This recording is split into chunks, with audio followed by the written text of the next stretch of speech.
반갑습니다. 네. 오늘 또 질문 보겠습니다. 40대 중반의 워킹맘입니다.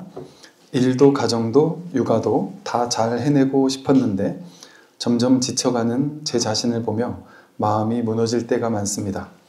가족을 사랑하면서도 한편으로는 나만 너무 희생하는 것은 아닐까 하는 서운한 마음이 들 때도 있고요. 일과 가족 사이에서 자꾸 흔들리는 제 마음을 어떻게 바라보면 좋을까요? 뭔가 이렇게 좀 부부간에 좀 균형이 깨진 것 같고 내가 너무 희생하는 것 같고 그럼 못 살 것 같은데 이런 마음을 가질수록 그죠? 점점 더 그런 마음을 딱 쥐고 있게 되면 그 생각을 강화할 만한 것들이 마치 증명하듯이 내 생각이 맞다고 증명하듯이 계속 보이죠. 그런 것만 보이죠. 남편의 마음에 안 드는 모습, 일 안 하는 모습, 내가 이런 것까지 해야 되냐 하는 이 화나는 마음, 이런 마음이 계속 나타나면서 그 생각을 점점 믿게 되고 불평불만을 주변에서 하게 되면 주변에서도 그러겠죠. 맞아 문제 있네. 그거 하지 마. 파업해 그냥. 다 놔버려. 막 이럴 수도 있고 그런 사람 만날 수도 있고 그런데 제가 많은 분들을 만나보니까 공평하게 돈을 벌어오고 공평하게 집안일이 분담이 되고 공평하게 잘 살아서 너무나 마음에 드는 남편과 아내인 경우는 잘 없어요. 없는데 이제 이렇게 공평한 집은 없거든요. 그런데 집안에 문제가 없는 집은 있잖아요. 그러니까 어쨌든 보는 관점에 따라서 공평함이 깨지니까 그죠? 어느 집은 남편이 돈은 벌어오는데 좀 돈이 문제가 아니다. 나한테 좀 잘해주고 이런 걸 원하는 분도 계실 수 있고, 그러니까 이 집안일이라는 거나 돈 벌어와서 집안을 일구고 이러는 것들이 딱 50대 50으로 탁 맞을 수가 없잖아요. 맞을 수가 없어요. 그렇기 때문에 무조건 계산하는 관계가 돼버리면, 맞고 틀리고 옳고 그르고 손해본다 이런 관계가 돼버리면 못 사는 게 아닐까 싶어요. 그런데 뭔가 누가 봐도 불평등한데 이 사람이 너무 많이 하고 이 사람은 너무 안 하는, 너무 불평등한데도 불구하고 둘이 사이가 너무 좋고 두 사람이 너무 사이가 좋고 너무 사랑하고 아무 문제 없는 집들이 분명히 있죠. 분명히 있어요. 근데 이제 이런 것 같습니다. 결혼 생활도 그렇고 모든 것이 그렇게 이제 하나하나를 서로 계산하고 그렇게 하면 못 살죠. 마치 우리가 아이를 낳는데 내 마음에 안 드는 아이가 나왔을 수도 있잖아요. 마음에 들고 안 들고는 없다고는 하지만 10손가락 깨물 안 아픈 손가락이 어디 있어요 이러지만 그건 말이지. 다르게 아프더구만. 사람들 보면 자식들도 보면 누군 더 이쁘고 누군 덜 이쁘고 아무리 부모라도 그런 게 있을 수 있단 말이죠. 그러더라도 자식이니까 똑같이 사랑해주고 똑같이 이렇게 해주잖아요. 내가 마음에 안 들어도 또 내가 이런 건 이렇게 좀 했으면 좋겠는데 하고 마음에 안 들어도 그 자식이니까. 그러듯이 인연을 딱 맺었다면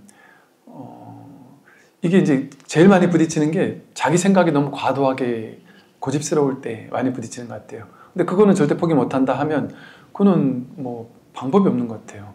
그러면 이제 이러겠죠. 지혜로워서 저 사람은 저거는 절대 못 바꾸는구나 하고 딱 인정이 돼서 내가 인정을 확 해버리면 오케이, 그거까지는 내가 인정. 내가 거기서 이제부터 더 이상 그건 터치 안 할게. 내 마음에 안 들지만 나도 이해하도록 노력할게. 그래서 그 부분은 탁 내버려 두는 거죠. 예를 들면 담배를 핀다든지 술을 먹고 온다든지. 그러면 근데 이거는 내가 아무리 해도 안 되는구나. 이거 한 10년 싸워봤는데 안 되면 어쩔 수 없잖아요. 그럼 내가 인정하지 않으면 내가 괴롭겠구나.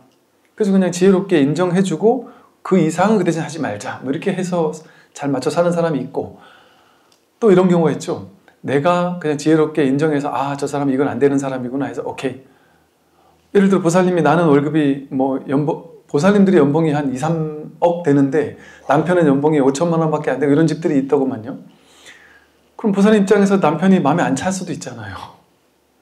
그러면 그거 인정하는 거죠. 인정을 하고 그 부분에서 내가 이제 오케이, 그거는 이제 서로 간에 인정. 이렇게 하면은 아무 문제가 없을 거 아니에요. 그런데 이제 이런 집들이 있죠. 한 10년, 20년, 30년 살면서 10년 동안 남편한테 이렇게 해달라 저렇게 해달라 아무리 얘기해도 죽어도 안 되니까 싸우고 또 싸우다가 이제 안 되는구나 해서 확 받아진 게 아니고 저놈은 죽어도 안 되는 놈이구나. 내가 그걸 바라면 내가 죽겠구나. 내가 살려고 어쩔 수 없이 받아들여준 그런 경우도 있겠죠. 그런데 그러니까 이게 빨리 포기할 건 빨리 포기하는 게 지혜로운 거죠, 사실은. 이게 딱 보면 이게 조율이 되는 부분이 있고 안 되는 부분이 있잖아요. 사실 안 되는 부분도 사실은 저쪽이든 이쪽이든 서로가 그 고집 때문에 조율이 안 되는 거긴 한데, 그게 안 된다면 그거를 어느 순간에 좀 받아들여야 되는 부분은 받아들여야 되고, 또 이런 것도 마찬가지예요. 이렇게 내가 희생한다 이렇게 생각하면 계속 괴로워요. 근데 이 남편이 지금 이러고 있고 이 집안이 지금 이 상황이잖아요. 근데 그 상황을 바꾸려고 했는데도 안 되니까 괴로운 걸 거 아니에요. 했는데도 안 된다면 지금 이 현실이 진실인 거죠. 내가 그 생각에 자꾸 사로잡혀 있으면 그 생각이 나를 괴롭혀요. 그 사실은 뭐 무엇을 하든 한 생각 이렇게 돌리는 차이인데, 그 한 생각을 돌리지 못하면 내가 너무 괴로우니까 이런 삶을 살면 얼마나 힘들겠어요. 그러니까 변화시키려면 변화시키대로 노력하는 건 좋은데 아무리 해도 안 되는 그런 경우에, 그런다고 이혼도 못한다. 죽어도 안 되는 경우가 있잖아요. 그러면 뭐 이혼할 수 있겠죠, 그죠? 근데 내가 이혼은 또 못하겠다. 그런데 이 사람 이건 바꾸고 싶다. 이러면 다 가지려고 하면은 그건 좀 힘들 수 있겠죠, 그죠? 그럴 때 내가 행복해지는 건, 내가 편안해지는 거는 이거는 포기해야 될 부분이구나 할 때는 그냥 지혜롭게 쿨하게 포기해주는 그런 것도 필요한 것 같아요.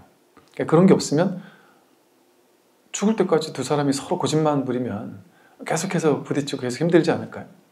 그러면 계속 손해보는 것 같고 억울하고. 근데 이 행복한 삶을 그렇게 억울한 마음으로 살기에는 참 말이 안 되잖아요. 그럼 이게 억울하다면, 이렇게 일하는 게 억울하다면, 예를 들어 남편이 됐든 아내가 됐든 한쪽은 그러니까 연봉 1억을 벌어오는데 한쪽은 5천을 벌어온다. 그러면 이거는 억울한 건가요? 1억 버는 사람이 손해보는 결혼한 건가요? 아니잖아요. 우리 옛날에 우리 부모님들 때는 엄마들은 집에 계시고 남편만 벌어오기도 했잖아요. 근데 그걸 가지고 이상하다고 생각하는 사람 아무도 없단 말이죠. 당했다고 생각하거나, 또 어떤 사람은 남편이 밖에 나가서 돈을 아무리 많이 벌어와도, 어떤 보살님들은, 요즘 젊은 보살님들은 그러죠. 이게 나는 이렇게 벌어오고 너는 집에서 놀기만 하는데 이렇게 생각 안 하고, 오히려 남편들이 내가 이렇게 많이 벌어오는데도 아내는 집에 있는데도 갔다 와가지고 집에 와서 이제 2차 이제 두 번째 일이 시작되는 거, 이제 퇴근하자마자 이제 새로운 직장이에요. 그래서 헌신적으로 또 집안일 열심히 하고 아내 케어하고 아내 하루 종일 고생했다고 쪼물러주고, 그러면 이게 본전 생각 안 나겠어요? 본전으로 계산으로 따진다면 돈도 내가 벌어와 갔다 와가지고 내가 일도 다 해야 돼. 억울할 수도 있죠. 근데 그렇게 행복하게 사는 집들도 많죠. 그걸 행복이라고 생각하는 사람 집도 많잖아요, 그죠? 남자고 여자고 이런 걸 떠나서. 그러니까 이게 내가 마음 하나 어떻게 쓰냐에 따라 그래 다르지. 그거를 이제 이렇게 계산적으로만 너무 생각을 하게 되면 점점 더 미워지겠죠. 점점 더 싫어지고, 점점 더 아무리 생각해도 이거 내가 억울한 그런 계산이 될 수도 있을 거예요. 그래서 가족이라는 또 인연은 그렇게 계산으로 하기보다도, 뭐 이분이 그랬던 얘기가 아니라 이런 생각이 들 수 있을 것 같아요. 이해는 충분히 다 되죠, 그죠? 근데 이제 여기서 내가 조금 더 이제 편안해지려면, 거기서 괴로워지지 않으려면 인정할 건 인정하고 그냥 있는 그대로 그냥 행복하게 받아들이고 그러고 살 수 있을 것 같아요. 그러니까 한 생각 없으면 사실은 나는 이렇게 혼자 희생하는 것 같은데 하는 한 생각이 없으면 희생하는 게 아니라 그냥 일이 좀 힘든 것 뿐이에요. 일이 힘든 거는 이건 문제는 아니죠. 왜냐하면 어떤 사람은 힘든 일을 하는 걸 좋아하고 어떤 사람은 어떻게든 좀 편한 일을 하길 좋아할 수 있잖아요. 제가 말씀드린 것처럼 우리 군에 있을 때 보면 제일 힘든, 잠도 못 자고 퇴근도 못 하는 자리, 그 자리가 진급되는 확률이 높은 자리다 보니까 그 자리 서로 가려고 애쓰듯이. 그러면 그 사람 입장에서는 그 자리에 있는 우리 불자 중에 한 분이요, 그 부대에서 제일 바쁜 자리에 있는데 그분이 결국에는 진급을 못하고 다른 저 여유 있는 자리에 있는 사람이 진급된 적이 있었거든요. 근데 그분이 한 6개월이 자기 보직이 6개월이 남았어요. 근데 이제 자기는 이제 진급은 끝난 거예요. 그럼 하루라도 이제 이거 그만두고 나 이제 편한 데 갈 거야. 어차피 이렇게 된 거.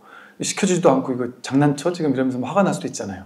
근데 고생은 고생대로 시키고 나서 날 진급도 안 시켜 이러고 분노할 수도 있는데, 그분은 너무 죄송해서 위에 있는 분들 너무 미안해서 너 이렇게까지 고생했는데 진급이 안 된 것 어쨌든 뭐 너무 미안하다 하면서 언제도 원하는 보직 바꿔줄게 했는데 아직 남았으니까 나는 끝날 때까지 하겠습니다 해서 그 이제 진급 안 되고 전역해야 되는 사람인데도 남은 기간을 다 채우면서 전처럼 퇴근 안 하고 정말 성실하게 열심히 살고 계시더라고요. 그래서 그분 되게 인상이 깊게 남았었거든요. 근데 제가 얼마 전인가 그분이 어디서 뭐하고 사는지 아직 전혀 모르는 상황에서 한 십몇 년 지난 것 같아요. 좀 십몇 년 지난 것 같아요. 근데 어느 날 제가 BTN 보다가 BTN에서 어느 절에서 어떤 큰 스님 법문을 하는 장면이 나왔는데 거기 앉아서 법문 듣고 있더라고요. 그래서 너무 반갑더라고요. 그래서 참 어디 가서도 참 그분 되게 신기했어요. 되게 뭐 있는 그대로 주어진 거 받아들이고 뭐 그게 내가 부족해서 안 된 거죠 하고 내가 주어진 건 나는 저녁 직전까지도 내가 주어진 건 최선을 다해 살겠습니다. 이렇게 생각하더란 말이죠. 근데 그런 분들만 있지 않거든요. 막 억울해하고 나를 이게 사실은 그분 생각이 맞거든요. 그분은 뭐냐면 진급 떨어졌는데 이런 중요한 자리에 있으면 어지간하면 진급 될 건데 안 됐으면 내가 오죽 못났으면 안 됐겠어 하고 오히려 그 위에 분들한테 아이고 이렇게 도와줬는데 못돼서 죄송합니다. 제가 못나서 이렇게 참 죄송합니다. 이걸 진심으로 그렇게 생각하는 분이었어요. 이분은. 그래서 좀 특이했어요. 기억에 남는 거예요. 대부분은 그런 데서 안 되잖아요. 그럼 이 사람들 원망해요. 내가 이렇게까지 했는데 좀 더 힘을 써주지.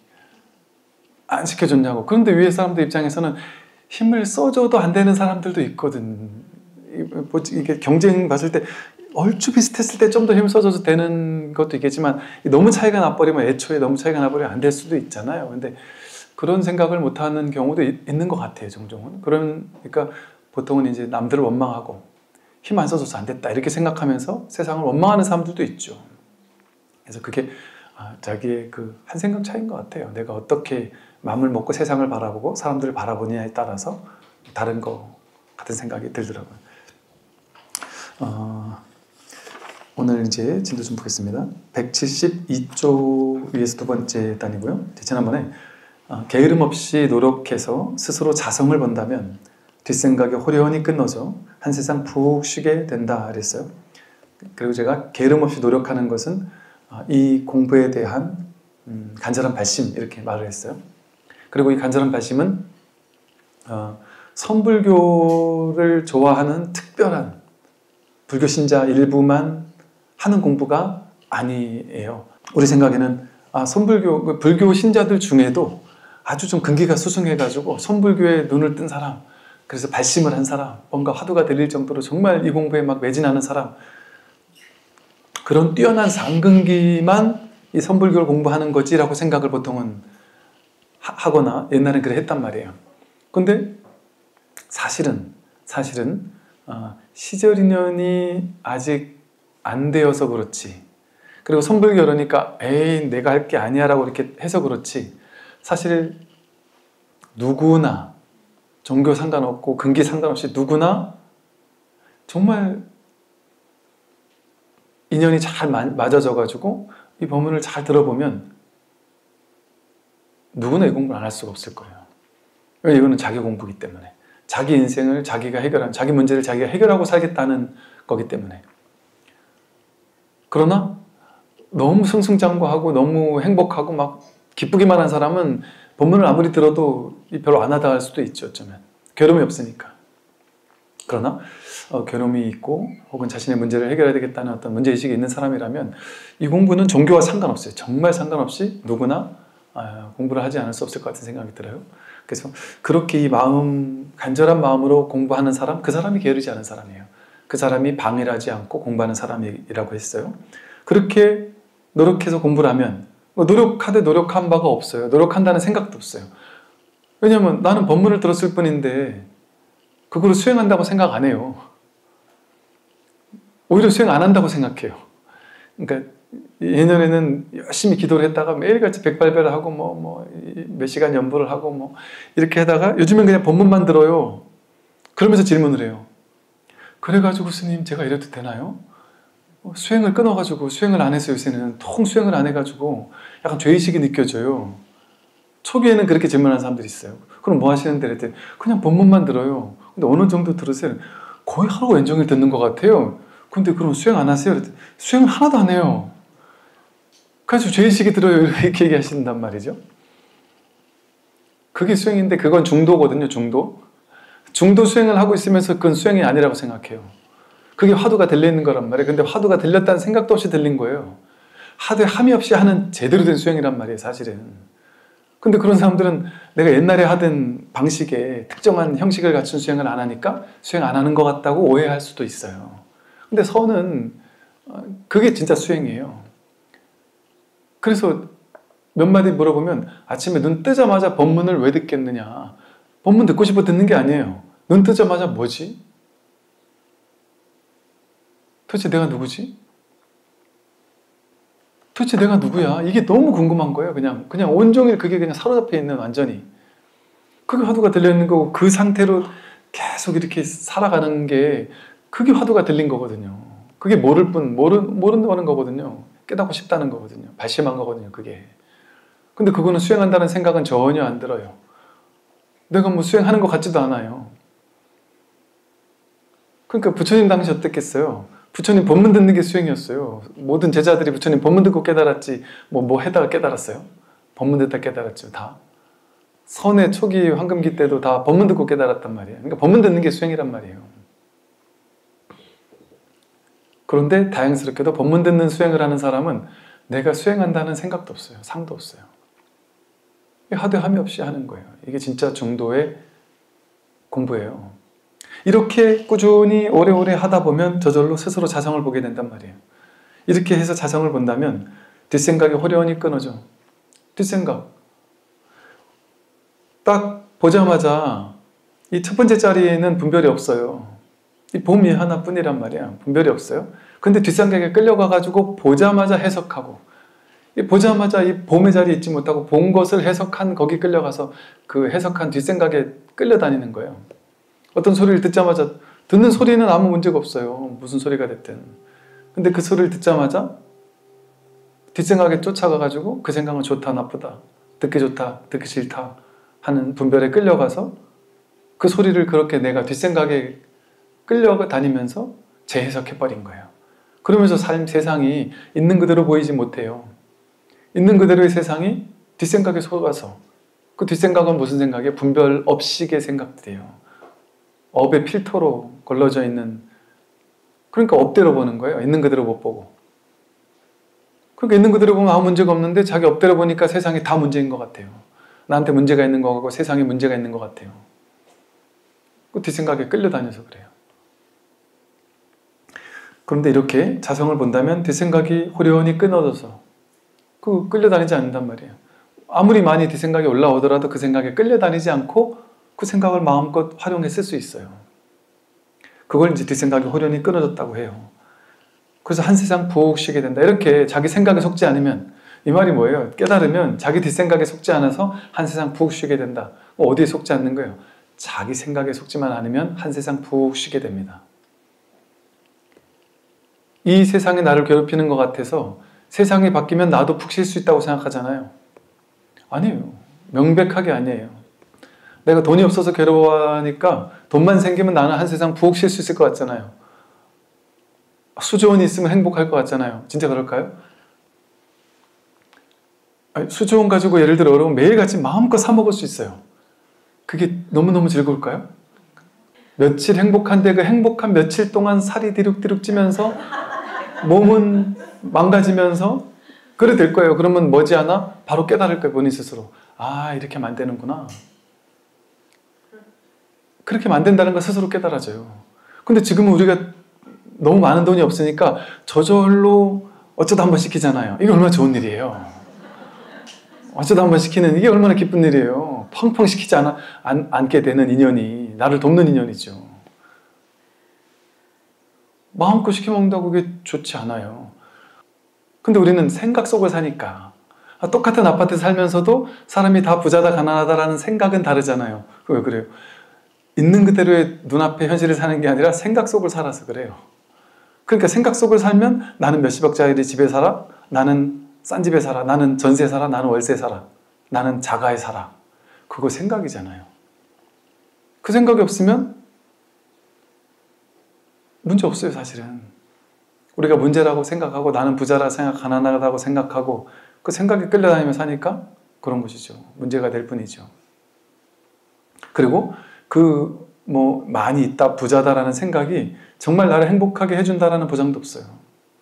그게 오히려 내가 많이 남겨준 재산이 자식을 망칠 수도 있고 어쩌면 또 내 몸의 건강을 망칠 수도 있고 적당히 좀 없어서 뭔가 긴장감이 있고 그래서 열심히 일도 해야 되고 운동도 열심히 해야 되고 이랬을 때 뭔가 모르게 그런 얘기 있잖아요. 이렇게 물고기를 저기 어디까지 몇 시간 가는데 그냥 내버려두면 그거 가다가 다 죽는데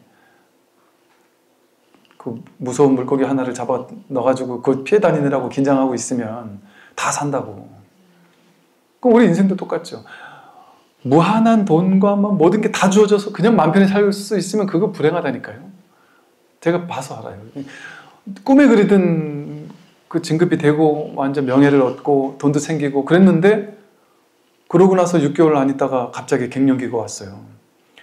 진급 떨어지고 2차 떨어지고 3차 떨어질 때까지는 항상 뭔가 파이팅 넘치고 뭔가 막 열심히 살던 분이 딱 되고 나니까 갑자기 6개월 지나서 공허해지고 삶이 이래 될 줄 몰랐다고. 더 이상 이룰 게 없으니까 이렇게 사람이 허해진다고. 그래서 제가 뭐 이것도 해보세요, 저것도 해보세요, 뭐 동사무소에 가면 뭐 이것도 있고 저것도 있고 취미활동도 해보세요 이랬다가 엄청 혼났다니까요.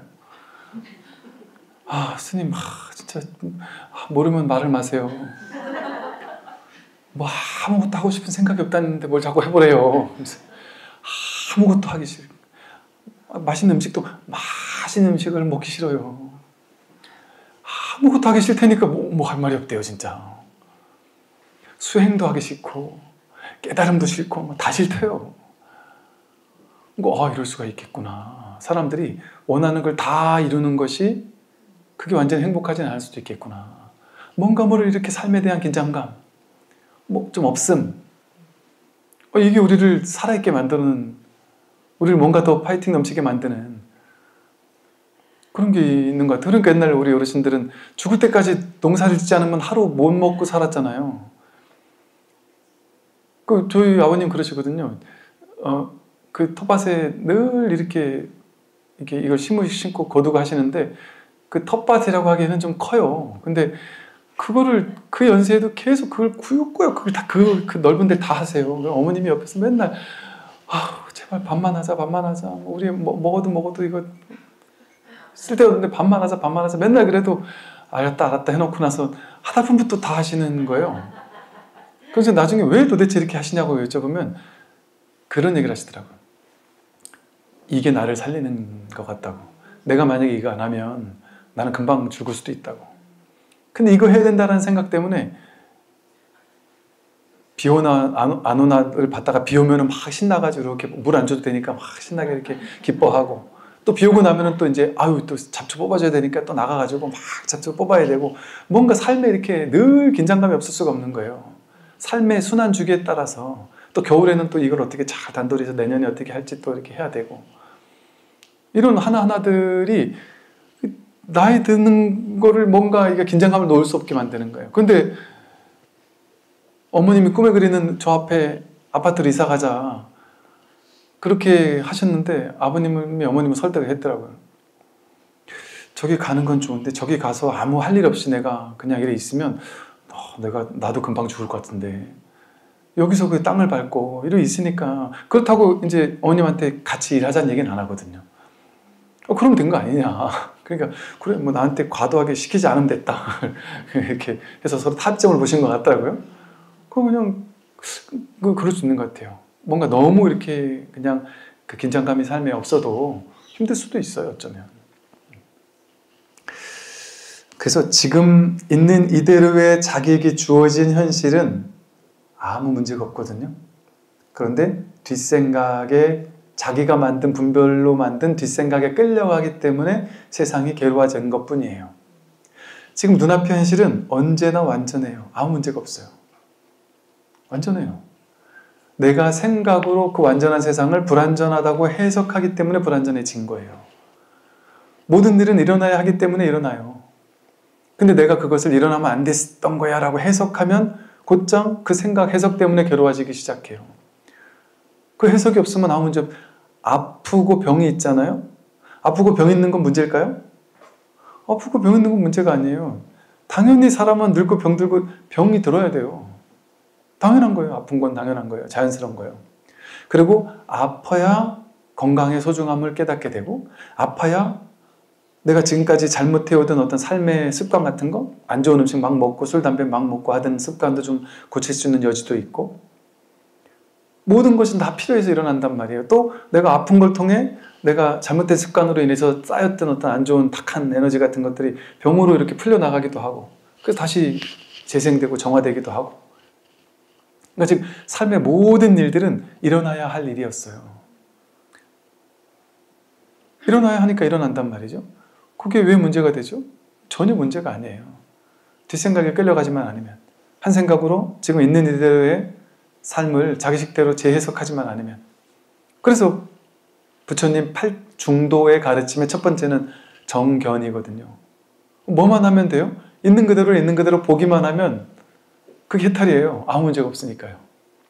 근데 있는 그대로를 자기식대로 뒷생각에 끌려다니면서 재해석해가지고 남들과 비교, 분별심을 일으켜서 저 사람은 저런데 왜 난 이럴까? 그러면 그 지옥인 거예요, 이제. 저 집 남편은 아내한테 저렇게 잘하는데 이혼놈의 남편은 왜 이렇게 나한테 못할까? 이 생각을 믿고 이 뒷생각에 끌려다니면 이제 지옥인 거예요.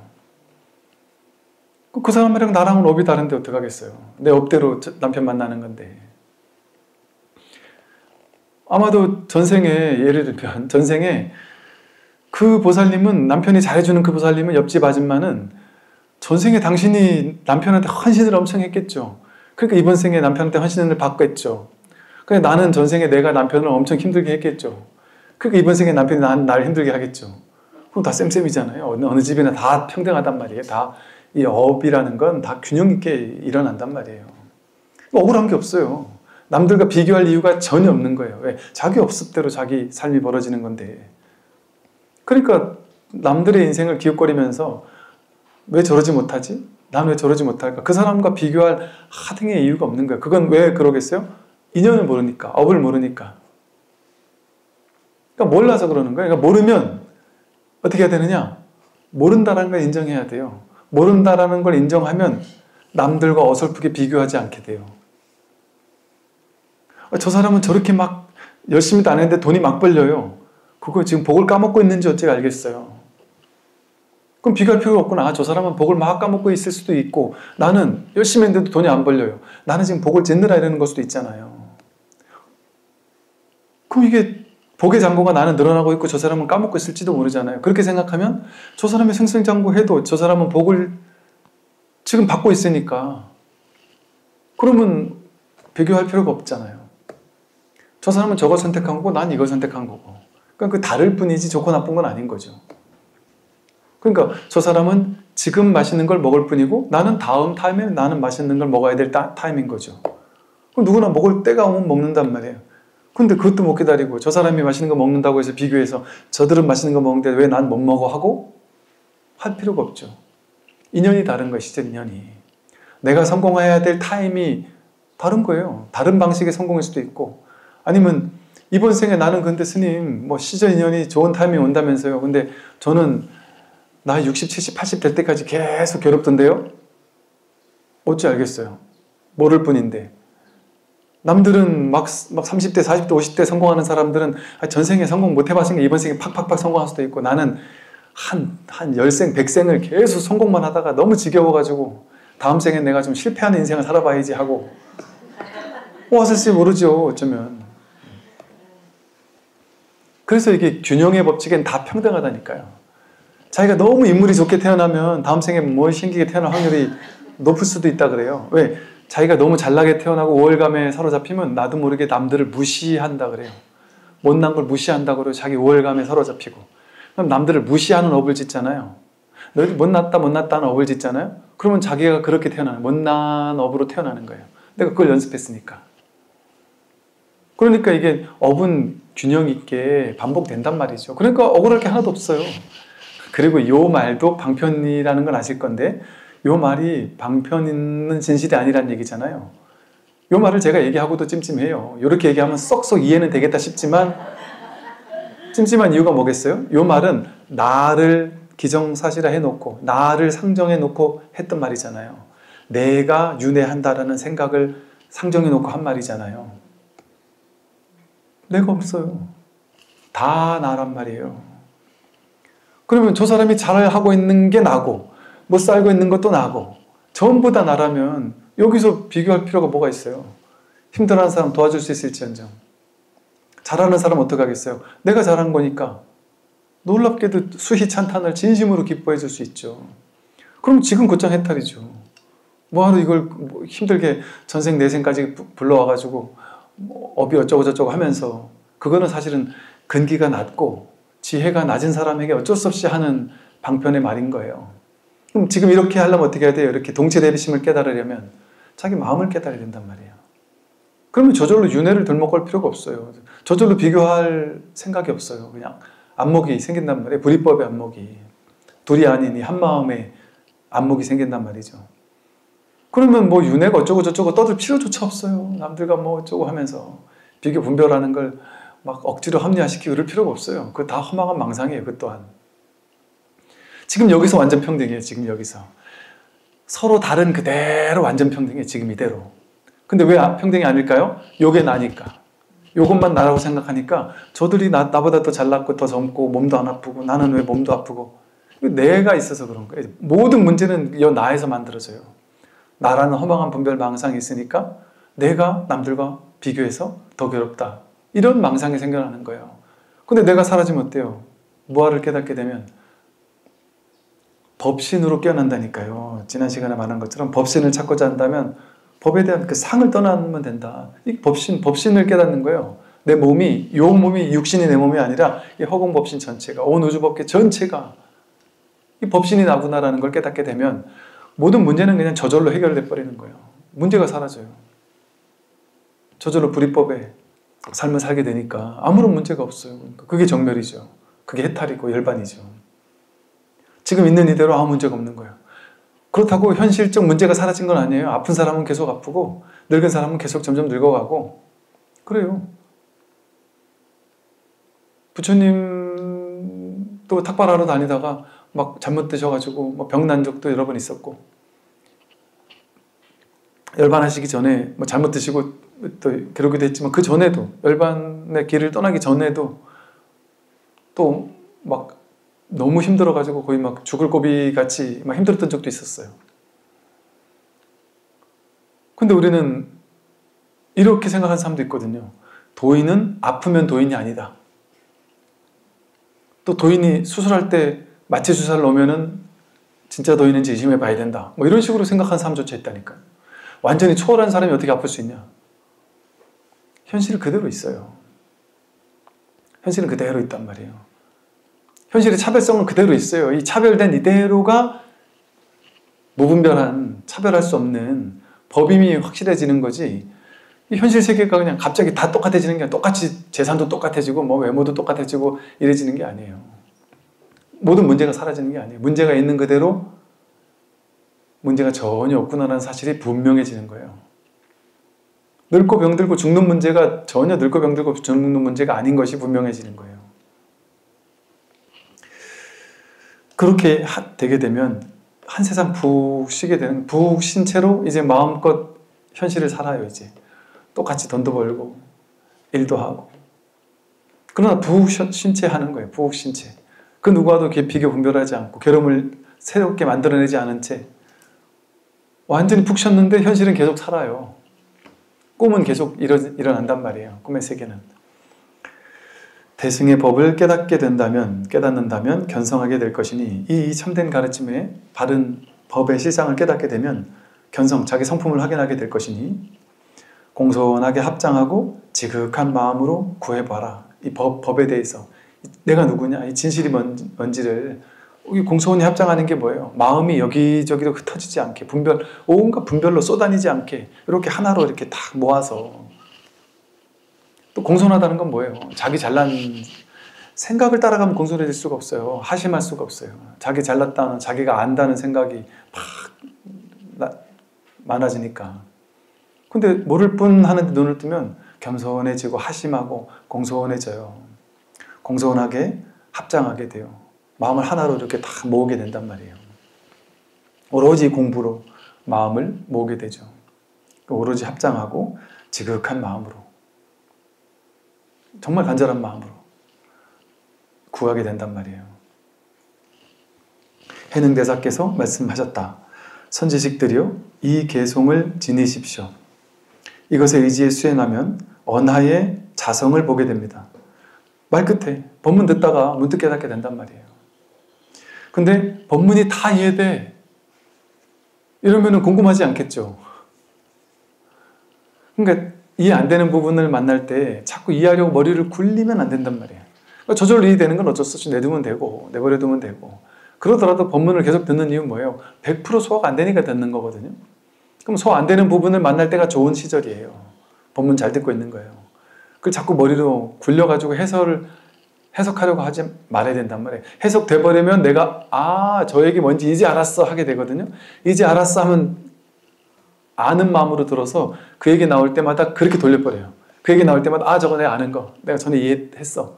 그거 이렇게 해서 이렇게 되는 거야. 그럼 그게 이제 살아서 움직이지 못해요. 그 법문이 살아있지 못하게 돼요. 내 분별로 죽어버리는 법문이 돼버리는 거예요. 그래서 진짜 좋은 법문을 듣는 자세는 모르는 부분을 만났을 때 그냥 콱 막혀 있는 거예요. 머리로 해결하려고 하지 않는 거예요. 그냥 질문을 던져놓으면 돼요.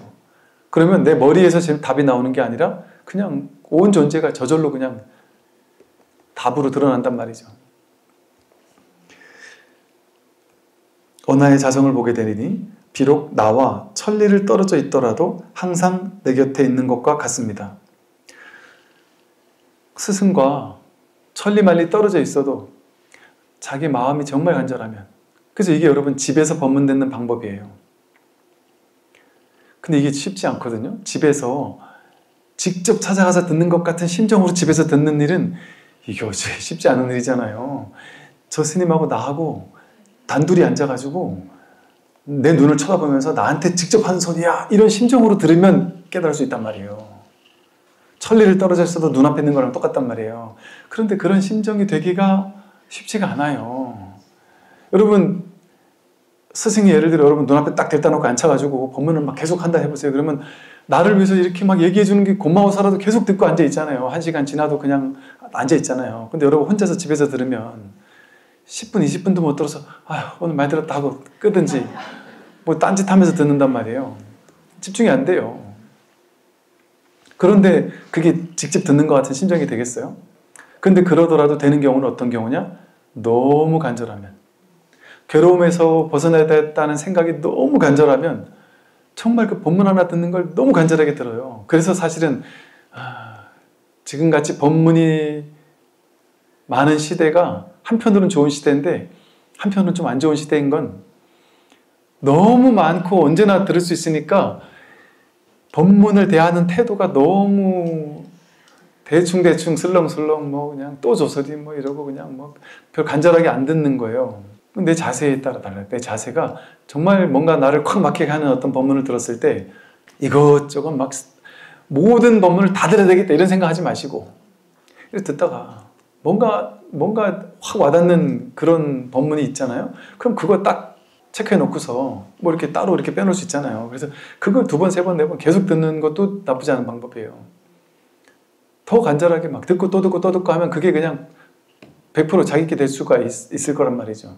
근데 이거는 뭐 수학 공부나 진도 나가는 공부가 아니잖아요. 진도는 똑같은 하나의 진도밖에 없으니까 모든 게 다 같은 진도를 얘기하고 있단 말이에요. 그러니까 법문을 여러 개 들어야 될 필요는 없어요. 반드시 여러 개 들어야 될 필요는 없어요. 그냥 하나를 듣더라도 그냥 간절한 마음으로 듣는 것이 중요하죠. 그래서 이거는 마음으로 하는 공부이기 때문에, 마음 공부이기 때문에 직접 와서 들으면 더 좋지만 천리를 떨어져서 있더라도 옆에서 있는 것과 다르지 않을 수 있단 말이에요. 그러니까 지구 반대, 코로나 끝나고 나서 한동안 막 지구 반대편에 있는 나라에서 온갖 사람들이 많이 찾아왔었어요.